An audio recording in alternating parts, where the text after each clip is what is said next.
Jean-Philippe Degletagne, lyonnais, Brondillant pour être exact. Une activité en tant que consultant IT dans une société de services, Delaware Consulting, et mon activité personnelle au titre d'Eleana Sazu, dans lequel je fais de la prise de vue, depuis la macrophotographie jusqu'au drone, mais principalement dans le monde de souterrain, spéléologie et carrière.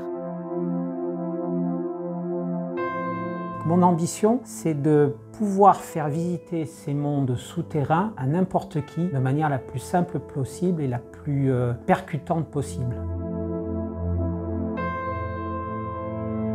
Une première raison, parce que Arscan est une pousse française et lyonnaise, et que la proximité avec une équipe de développement, avec une équipe technico-commerciale, pour moi est primordiale. L'autre grande raison, elle est technique. J'ai essayé les différents modèles que j'ai pu produire avec un concurrent du marché. Je suis complètement séduit par le rendu que je suis capable de montrer au grand public, et je l'ai fait récemment encore.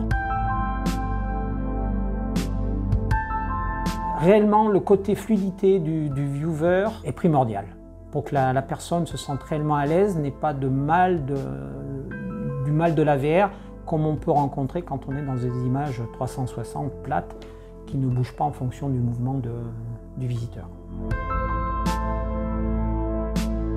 Il y en a plusieurs, mais celle qui est pour moi primordiale dans la notion de jumeaux numériques, c'est la notion de scénario. C'est là la grosse différence. Techniquement parlant, le fait que dans un modèle VR, on puisse mettre des annotations et que ces annotations, ce soient des iframes, c'est pour moi fondamental parce qu'on n'a pas besoin de sortir du modèle pour voir le contenu qui enrichit la visite.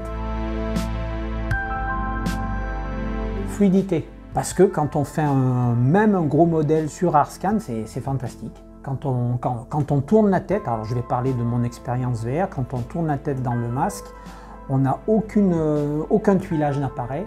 Donc la décompression à la volée du modèle est vraiment au top.